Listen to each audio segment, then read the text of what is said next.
when I was asked to do natto, I thought it was a typo. I had no idea what natto actually was.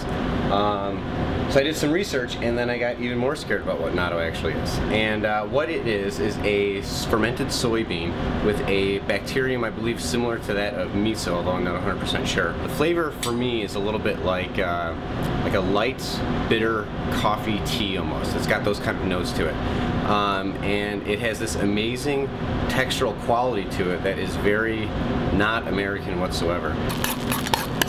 And then it even gets, yeah, so this has been a really wonderful project to work on, and I really am grateful for Andrew Zimmerman giving this to me.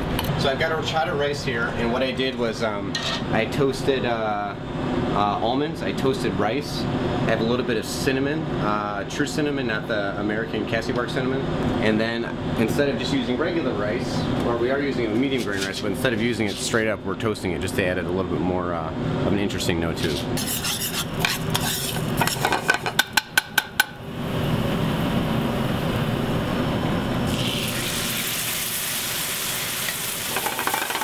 So it's not going to pull out as much starch as a risotto style rice will, but in keeping with the Mexican tradition, we're keeping with the same rice. When I was challenged with this, I wanted to do a couple things. Respect this for what it is, and I didn't really want to change what it is because it's very traditional, so I wanted to kind of keep it slimy and keep it honest and keep it what it is. Also, I wanted to respect the tradition of how it's eaten in Japan. So I'm going to stem the chilies, meaning I'm removing the stems and the majority of the seeds. Toasting chilies, it's going to kick up a lot of capsaicin in there, so breathe a little shallow because it'll be a little... So basically what I'm going to do is toast the chilies and then deglaze it with the sherry vinegar.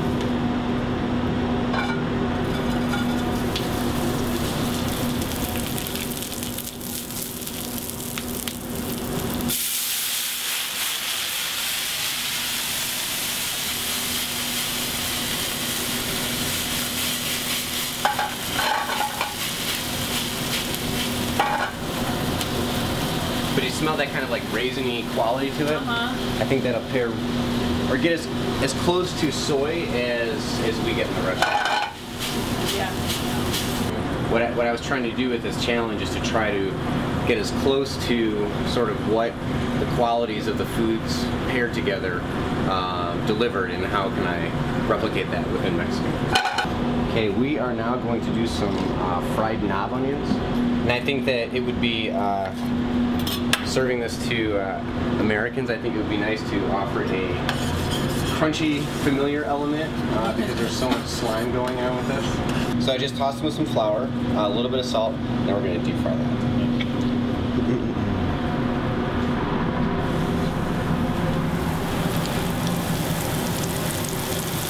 Okay, so what this is from the bottom up is an horchata rice topped with a pickled pasilla chili, crispy knob onions, the challenge ingredient, natto itself, a raw egg yolk topped with toasted almond, smoked cauliflower fluid gel, and cilantro stems with roasted cauliflower florets. This is Japan meets Mexico. We'll see how this works out. I don't know if that's egg yolk or natto right now. Got so much texture.